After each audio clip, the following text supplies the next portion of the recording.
Saviez-vous que certains gestes et attitudes, que nous répétons souvent lors de la messe sans y prêter attention, peuvent en réalité altérer notre expérience spirituelle? Cela peut sembler anodin, mais c'est une réalité pour de nombreux chrétiens. Avec le temps, certaines habitudes s'installent, nous éloignant peu à peu de la véritable connexion avec Dieu. Il ne s'agit pas ici d'une critique, mais d'un appel sincère à réfléchir ensemble. Comment vivons-nous la messe? Pouvons-nous la vivre de manière plus profonde, plus empreinte de foi et de transformation intérieure? La bonne nouvelle, c'est que ces petits ajustements peuvent être réalisés dès maintenant.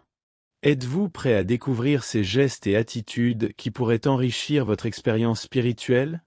Allons ensemble explorer ce chemin de renouveau. Arriver ponctuellement à la messe est bien plus qu'une simple formalité, c'est une manière concrète de montrer à Dieu qu'il est notre priorité. Se rendre à l'église à l'heure, voir en avance, témoigne par nos actes que notre vie spirituelle passe avant tout autre engagement. La ponctualité exprime notre respect envers la célébration eucharistique, ce moment sacré où le ciel touche la terre. Imaginez un instant, arriver en retard, c'est risquer de manquer une homélie inspirante ou une prière qui pourrait transformer votre cœur. Mais la ponctualité va au-delà du respect. Elle nous prépare spirituellement. Arriver un peu en avance nous donne l'opportunité de nous recentrer, de calmer notre esprit, et de réfléchir aux lectures ou aux messages que Dieu a prévus pour nous ce jour-là. Avez-vous déjà ressenti comment un retard peut troubler votre concentration et nuire à votre recueillement? En arrivant à temps, nous laissons notre esprit s'apaiser, nous préparant à vivre pleinement l'adoration et la louange. Le temps de prière avant le début de la messe est essentiel pour se connecter à Dieu et recevoir sa parole avec un cœur ouvert. Instaurer l'habitude d'arriver à l'heure devient alors bien plus qu'une discipline extérieure, c'est une offrande intérieure de respect envers Dieu. Cela nous enseigne aussi la valeur de la discipline chrétienne, car en donnant la priorité à la messe, nous renforçons notre engagement spirituel. Chaque moment passé à l'église, depuis les premiers instants de la messe jusqu'à la réception de l'Eucharistie, devient une occasion d'être transformé par la grâce divine. La manière dont nous nous habillons pour la messe est également un signe visible de respect et de révérence. Choisir une tenue soignée pour ce moment sacré n'est pas simplement répondre à une attente sociale, mais c'est un acte par lequel nous montrons que la célébration est spéciale et mérite une attention particulière. Ce n'est pas une question de luxe ou d'ostentation, mais d'adopter une attitude de dignité et de respect envers la liturgie et la présence de Dieu.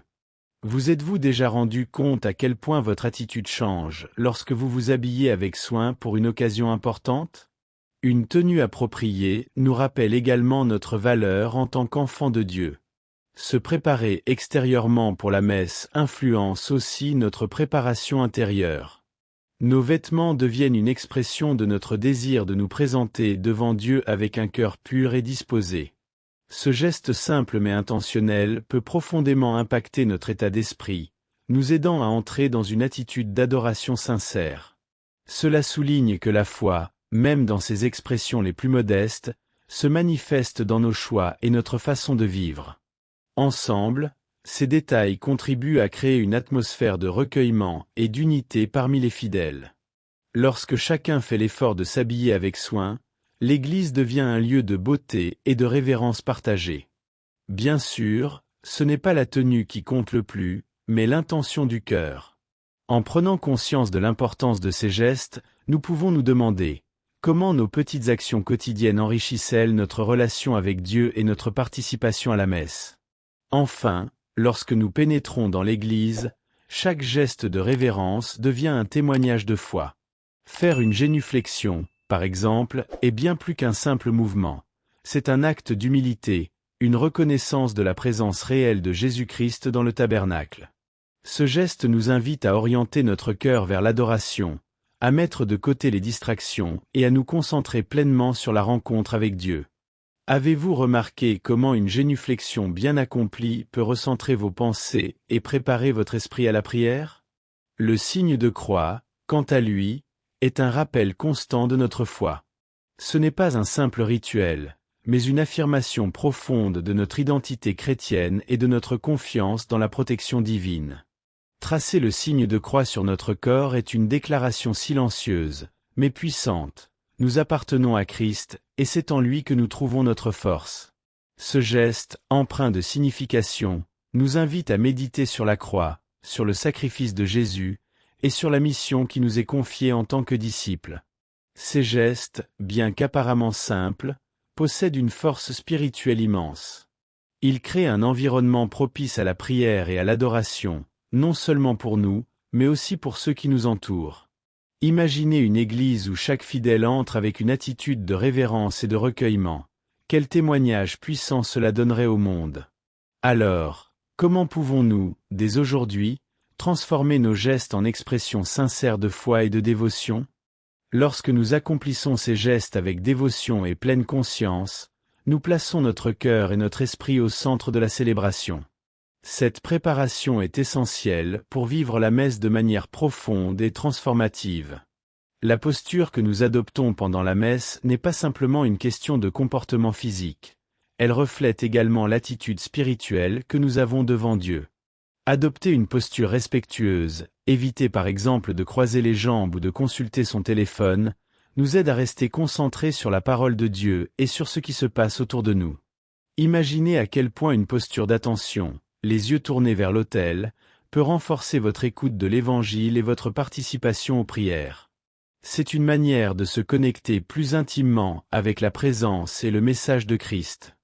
La posture extérieure est intimement liée à notre disposition intérieure. Être assis avec une posture droite, calme et respectueuse, envoie un message à notre âme. Nous sommes ici pour écouter, apprendre et adorer. Cela peut être difficile dans un monde rempli de distractions, mais avec intention et pratique, nous pouvons apprendre à rester pleinement présents durant la célébration. En respectant l'espace sacré par notre posture, nous manifestons également notre respect pour le temps que nous consacrons à Dieu. Chaque effort pour maintenir calme et dignité pendant la messe nous rapproche un peu plus de l'essence de la prière et de l'adoration. Avec le temps, cette discipline devient une habitude naturelle, un reflet visible de notre dévotion. Pendant les moments de prière, il peut être enrichissant de ressentir comment notre posture physique reflète notre disposition intérieure.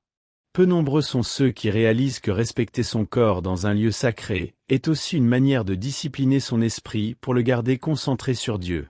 Alors, comment travaillez-vous pour être plus attentif durant la messe? Ces efforts, même modestes, nourrissent notre relation avec la spiritualité et l'adoration. Le triple signe de croix avant l'Évangile est un geste puissant, porteur d'une connexion profonde avec le mystère de la parole de Dieu. En traçant ces signes, nous demandons à ce que la parole éclaire notre esprit, purifie nos lèvres et enflamme nos cœurs. Le signe sur le front symbolise notre désir de laisser la parole guider nos pensées. Celui sur nos lèvres exprime notre engagement à proclamer l'Évangile et à sanctifier nos paroles. Enfin, le signe sur notre cœur nous rappelle d'accueillir la parole dans notre vie, comme un guide et une source d'inspiration.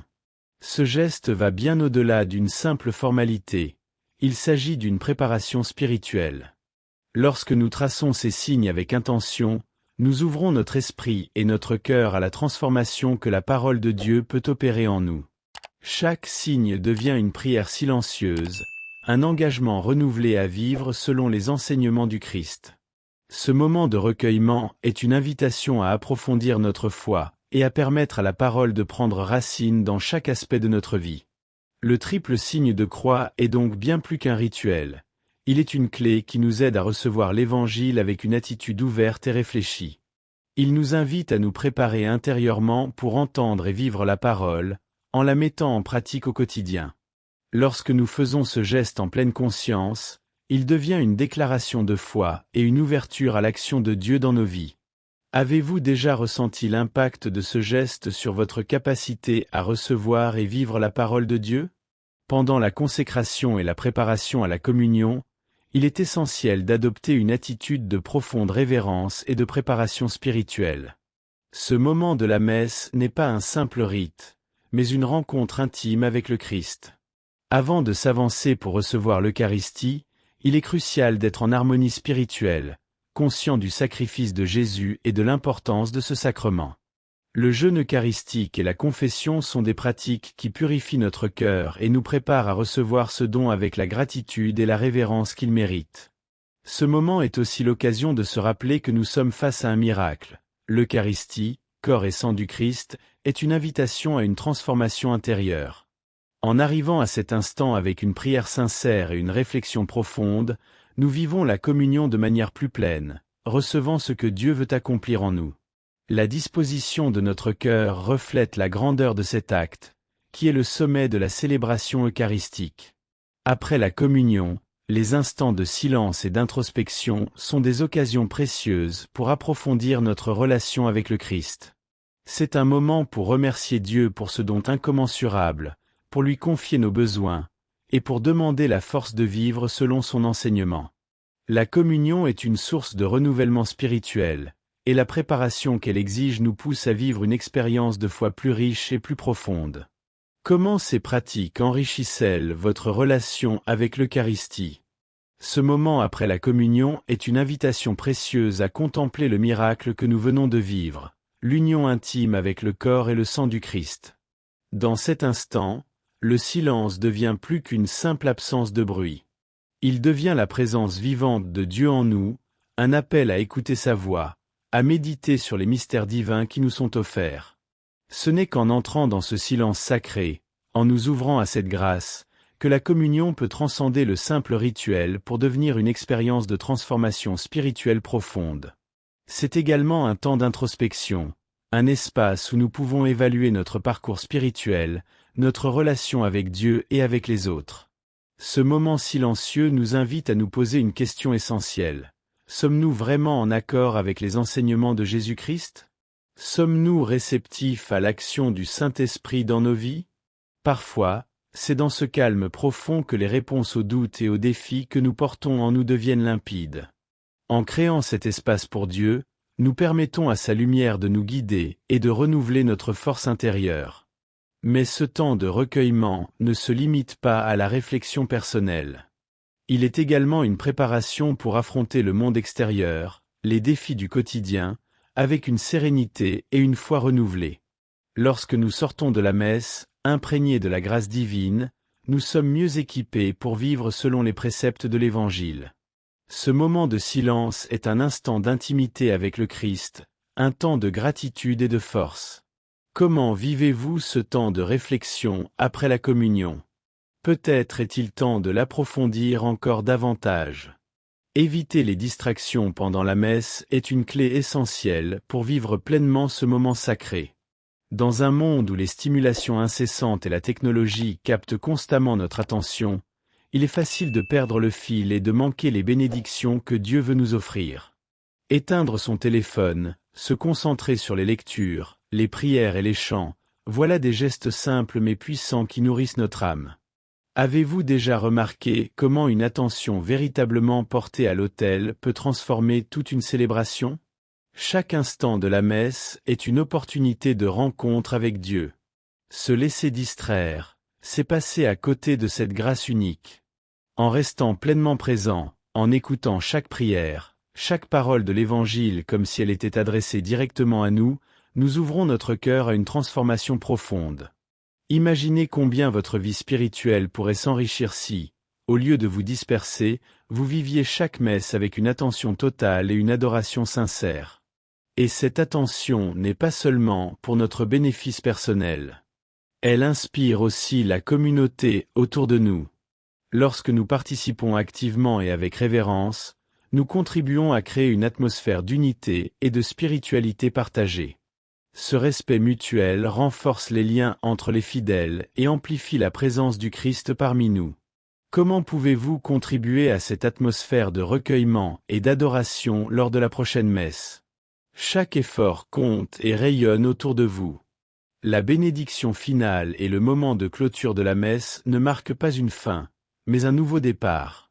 Ce n'est pas une conclusion, mais un envoi missionnaire pour porter dans le monde la paix et la joie que nous avons reçues.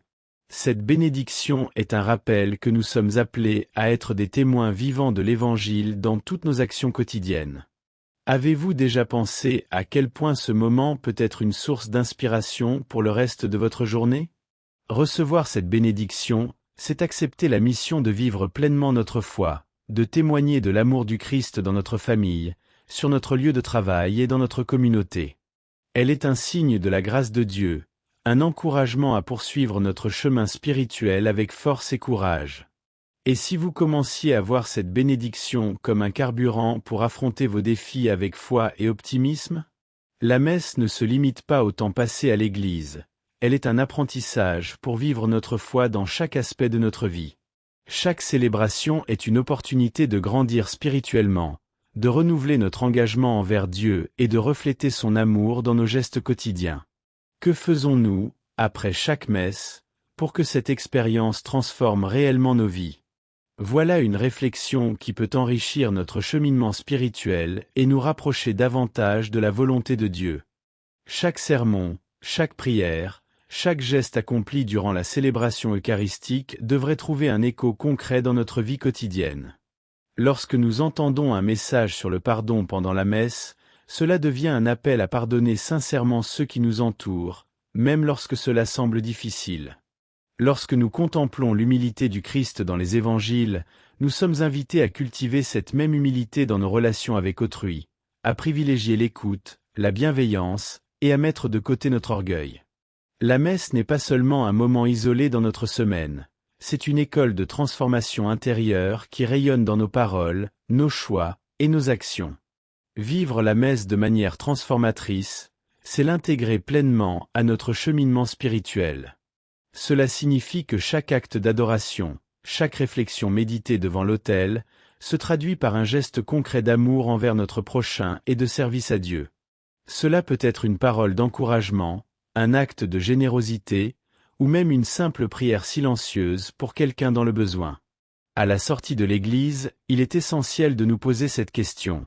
Comment puis-je mettre en pratique ce que j'ai appris aujourd'hui? Ce dialogue intérieur est le premier pas pour aligner notre vie sur les enseignements de l'Évangile. Et vous, comment la messe impacte-t-elle votre quotidien? Peut-être est-il temps de regarder chaque célébration non pas comme une obligation, mais comme une source de lumière et d'inspiration. Imaginez si chaque dimanche devenait une opportunité non seulement de nourrir votre âme, mais aussi de transformer positivement votre environnement. Quels actes, grands ou petits, pouvez-vous poser cette semaine pour refléter cette foi vivante et active que vous portez?